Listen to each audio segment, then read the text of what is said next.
ချမ်းမိုင်းမိုင်းနိုင်တန်တို့တိတ်တကူးမြည်လို့နှလုံးသားကိုစူးနဲ့ထိုးစမ်းဆောင်းလေဖြင့်ညှိုးငယ်ရစီဆိုသည့်အတိုင်းအနိုင်တယောက်ကရင်ထက်တွင်ဟိုရွှေ့ဒီရွှေ့နှင့်အိယာခတ်နေသည်အเจ้าမာကနေခင်းကအမေပို့လိုက်သည့်စားတကြောင်ကြောင့်ဖြစ်သည်အနိုင်ရာအေးအခြေအနေမကောင်းဘူးပြန်လာလို့ရရင်ပြန်လာခဲ့ဟုသောပို့စာကိုပြန်လာခဲ့မယ်ဟုစာပြန်ခဲ့သည့်အနိုင်သည်နောက်တစ်နေ့မနက်မှာပြန်ဖို့အဆင်သင့်ဖြစ်နေသည်အဖွားမြတ်တာကိုငတ်မွတ်သောအနိုင်အဖို့အိမ်နီးနားချင်းဖြစ်သူအသက်80အရွယ်ရာအေးသည်အဖွားအရင်တဖွယ်ဖြစ်သည်ပလောင်စကားအရရာသည်အဖွားဟုအဓိပ္ပာယ်ရပြီးအေးသည်အမည်အရင်းဖြစ်သည့်အတွက်ရာအေးဟုတွင်သည်စစ်အာဏာသိမ်းပြီးနောက်ဗမာစစ်တပ်ထိန်းချုပ်ထားသည့်မန္တလေးမှတိုင်းရင်းသားလက်နက်ကိုင်များသိမ်းပိုက်ထားသည့်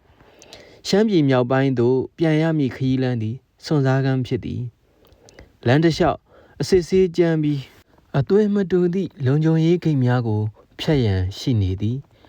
ရခင်ကခရီးတို့ဖြစ်ခဲ့သည့်လမ်းကြောင်းဟာယခုမှတော့ကွေဝိုက်၍ရက်နှင့်ချီအောင်နှင်ရမည့်လမ်းကြောင်းဖြစ်နေပြီ2024ခုနှစ်ဒီဇင်ဘာ24ရက်နနက်6:04မိနစ်မနက်ရောက်တော့ကုံမျိုးစုံကိုဖိကန်တင်ထားပြီးညာဘက်ဘေးမှန်တွင်ပိတ်ဆအဖြူလွှင့်ထားသောအင်စည်းကားအရွယ်ကားပြူပေါ်သို့အနိုင်တက်သွားလေသည်လမ်းပေါ်တွင်ဖြည်းညင်းစွာရွေလျားနေသည့်ကားတစ်စီးထဲ၌ကားဆရာနှင့်အနိုင်တို့သာရှိနေပြီးဆိုင်းဒီဆိုင်၏တေးသံများကားတွင်မှပြန့်နှံ့နေသည်တေးသံတွေကမိလျော့နေသောအတိတ်တကားကိုဖွင့်ပေးလိုက်သလိုမျိုးအနိုင်ရဲ့အာယုံဟာယခင်8နှစ်ကအချိန်များစီသို့ရောက်နေလေသည်2019ခုနှစ်ရာစုတဲ့လှလိုက်တဲ့ရာအေးဤအမေစုကိုရည်ညွှန်းရန်သုံးနှုံးသည့်နန်စားလေးအမေစုဒေါ်စုဆိုတဲ့နှွေးထွေးတဲ့နန်စားများအလဲမှာရာအေးဤနန်စားလေးကစမ်းနေသည်နာမည်အပြည့်စုံခေါ်သည်ကိုပလောင်လူမျိုးဖြစ်သည့်ရာအေးကအရိုင်းဆန်သည်ဟုထင်သည်ထို့ကြောင့်ရာအေးသည်ဗမာအခေါ်ဒေါ်စုအမေစုတို့ခေါ်ရန်မရင်းနီသူနှင့်အစဉ်ပြေသည်ကပလောင်အခေါ်ဖြစ်ပြီးရိုသေသမှုရှိသည့်ရာစုလို့ခေါ်ခြင်းပင်ညရဲ့အေးမြသောအချိန်စရာကနိုင်လက်တံကို8နာရီစီသို့တွန်းပို့နေစဉ်ရာအေးရဲ့စိတ်ကြောတွေမှာမထိန်နိုင်သောစိတ်လှုပ်ရှားမှုတွေလျှက်စီးလက်နေသည်ရာအေးသည် TV မှကလားဇလန်းတွေကိုစိတ်ဝင်စားကြည့်နေသောအနိုင်ကိုခဏခဏလှမ်းကြည့်နေသည်အရင်ကဲကိုတိတိအနိုင်အမေကဟဲ့အနိုင်လိုင်းပြောင်းတော့လေဒီမှာယာအေးကသူ့ရာစုကိုကြည့်ကျင်နေပြီပြောမှအနိုင်ကရီမို့ကိုကောက်ယူလိုက်ပြီးခလုတ်နှိပ်လိုက်တဲ့အခါ MRTV လိုင်းမှပုံမှန်တင်ဆက်တဲ့သတင်းအစီအစဉ်က TV မှာပေါ်လာသည်သတင်းအစီအစဉ်တွေကဗမာစကားများကိုနားမခံဘူးသောရာအေး၏မျက်လုံးများသည်ဖန်သားပြင်ပေါ်ကထိုမျိုးသမီးကြီး၏ရုပ်လွှာကိုသာချိတ်ငင်ထားသည်အနိုင်သူတို့ပြောနေတာကိုနားလည်လို့လားဆိုသောမိခွန်းကိုရာအေးမှပြုံးရဲကကျုပ်ကပလုံစကားတစ်မျိုးပဲသိတာလေသူတို့ပြောတာတော့ဘယ်နားလည်ပါမလဲဒီအတိုင်းရာစုကိုကြည့်ကျင်လို့ဟူ၍ဖြေလေသည်ဘာလို့အမေစုကိုဒီလောက်တောင်ကြိုက်ရတာလဲဆိုတဲ့အနိုင်မိခွန်းကိုရာအေးကရာစုကချောလို့လေကြည်စမ်းလမ်းလျှောက်တာတောင်ခတ်သွဲသွဲရဲဟုမတုံဆိုင်ပဲဖြေလေသည်ဤကဘာအရှုပ်တော်ပုံတွင်အမေစု၏နိုင်ငံရေးအမျှော်မြင်ခေါင်းဆောင်မှုနှင့်ဆွန့်လွတ်အနစ်နာခံမှုကိုချီးကျူးသူများစွာရှိတော်လဲယာအေးအတွက်မူရိုးသားကုန်ကိုဖော်ကျူးသောအမေစု၏အလှတရားကြောင့်ပင်ဖြစ်သည်ဟုအနိုင်နားလည်လိုက်သည်2024ခုနှစ်ဒီဇင်ဘာ24ရက်နနက်10:45မိနစ်ကားဘရိတ်ကိုနင်းလိုက်သည့်အတန်နှင့်အတူအနိုင်၏မျက်လုံးများသည်ပတ်ဝန်းကျင်ကိုစူးဆိုင်နေသည်လက်နက်ကင်ထားသည့်ဗမာစစ်သားတို့ကရှေ့ကားတန်းကြီးများကိုစစ်ဆေးနေသလိုသူတို့၏အာဏာပြခြေဟန်လက်ဟန်များကလည်းအနိုင်တို့၏ကားကိုရက်ရန်အမိန့်ပေးနေသည်စစ်သားတို့၏ခြေတံကအနိုင်တို့ကားဘေးတွင်လာရက်ကဘဲကိုသွားမှလဲဆိုတဲ့အမေးကိုကားဆရာကြီးကတောင်ကြီးကိုပါဟုချက်ချင်းဖြေလိုက်သည် Tui Ayonga, Bedrin Tiny Do, a 9 Sigo, say your labi. Mabonin Piahui, Pioya Anaima, Etega Maboningo, Toby lady. Sedajiga, Minga, Sadomian Alme, Pido, Palang Lumulo, Topo Biosu like their car, Anaye Nalona Rema, Miguel Hulongo, Suwin Wadalo, Kanzala Yadi. Chacheme, Ladwe Jare, Gaziai, Loshamu Takuga, Ngaran Donyago, Tosedai, Latte, Juan Jenswa, Lante Bilaye, Sea, Digon Liga, Manly Manide, Luyoba, Akule, Down Yigo, Logisane, Dora, who, Dinyenswa, Shimbia lady. Tamanilo, Majo needed, Sedai, Yanabiema, Yote, a ye two lade. Egate, Basan Temideka, Bega Lurie, Ayongo Shaoyin, Dwalo Yabi, who, Lahane, Amada Piadi, Tokama, Naiha, Tabien Chana Nodi. Down Yimodi, Sham Yaudo, Long Jonswa, Doyao Nayan, Garcia Mia Dwe, Sidamiago, Piao Yarin, a Dome Yazon, a Jambia Japidi.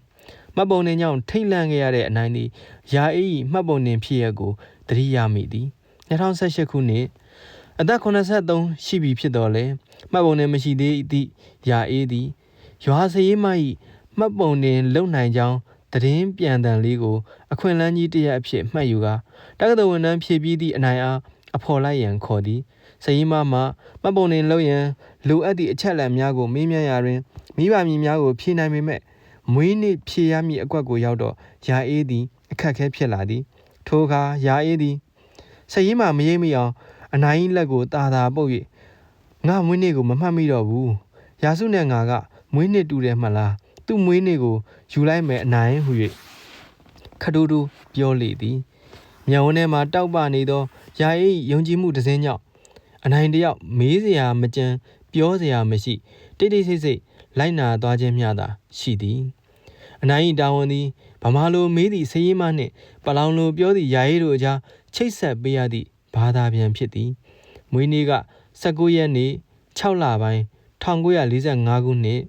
And I Biodigo, say Mamma, Tania Gainswa, those things are outway, Jimanidi, say Madi, Jai Munidi, Nanga Tengia Bogoi Munine, 2 man, 3 Tamibo, Mabo, Mabon in Erin, 2 Munigo, Yasune. 2 on low night like the aka, Ya edi, Pawada Kulon dra, Chejim Dai, Nilo Bue, Muini Lasango, Yashi like the Gedo, Kanza Niadi, Natanasa Legune, Dizema Nasanga, Linai, Sadomine, Jandanado, Lanchinija, Majakana, Sound Danido, Gai Lokamu Tanga, Emojanidi, Anango, Lanu Dwazidi.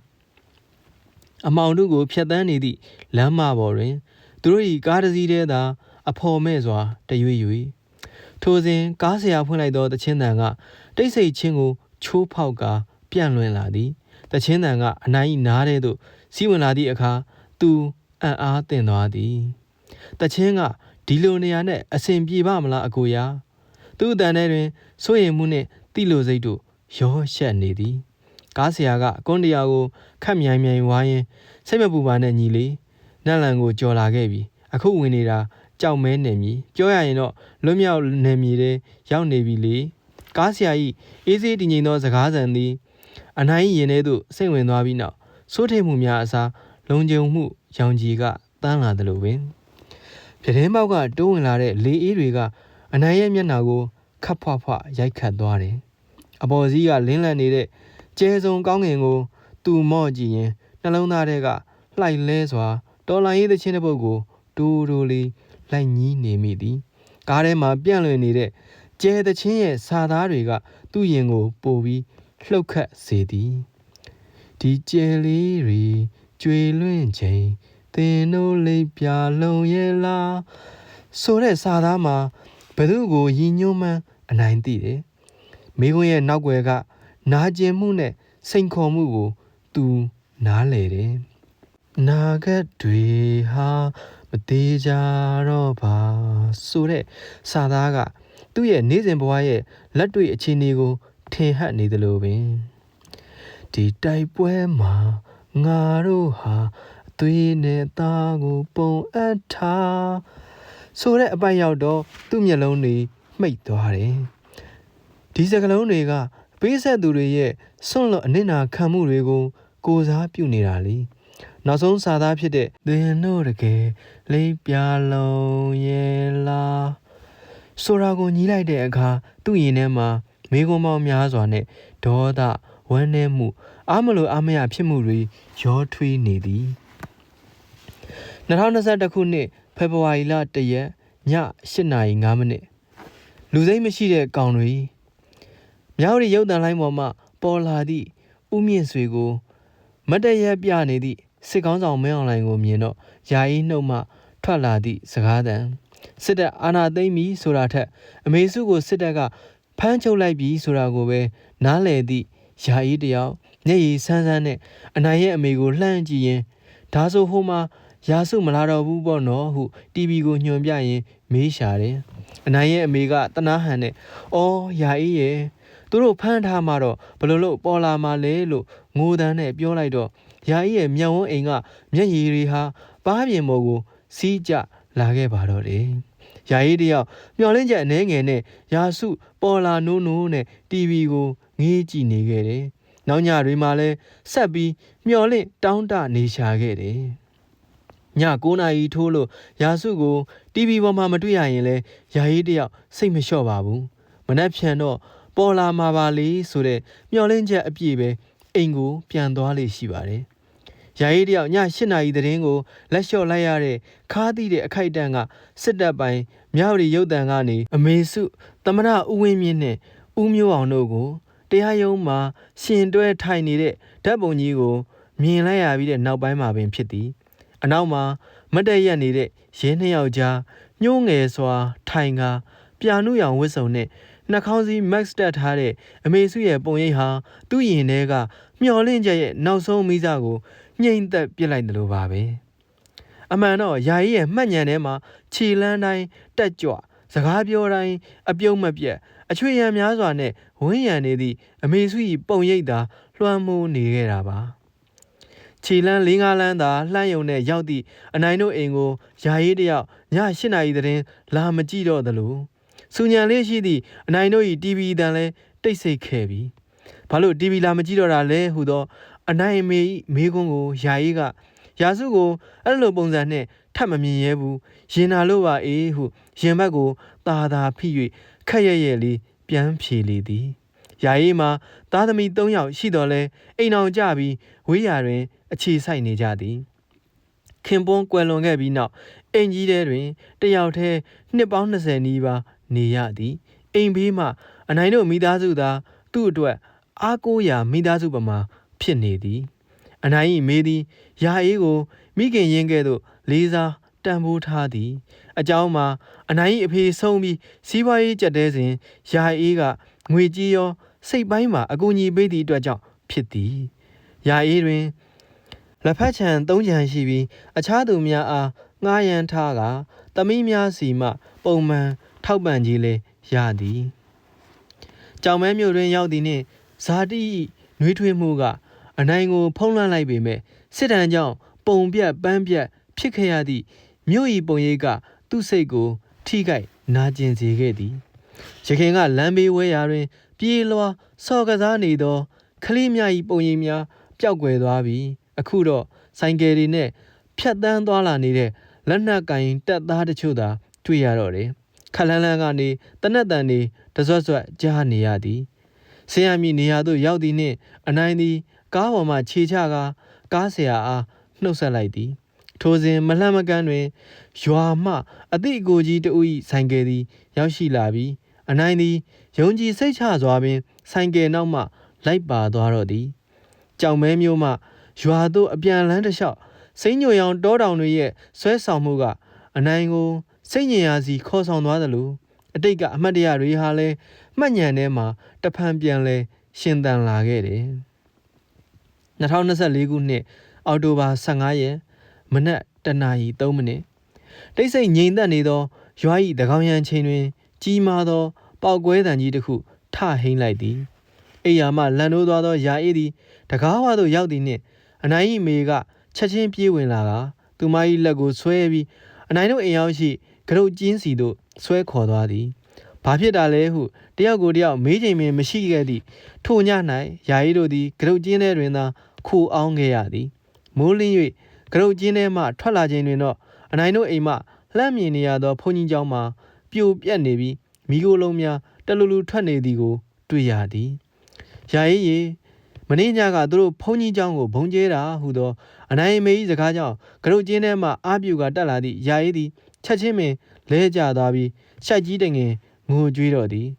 ဘုန်းကြီးကျောင်းကိုသူ့အိမ်ထက်ပင်တန်ဖိုးထားသည့်အဖွားဝေကြီးနှုတ်ဖျားမှထွက်လာသည့်တုံတုံရင်ရင်ရေရွတ်တန်ကား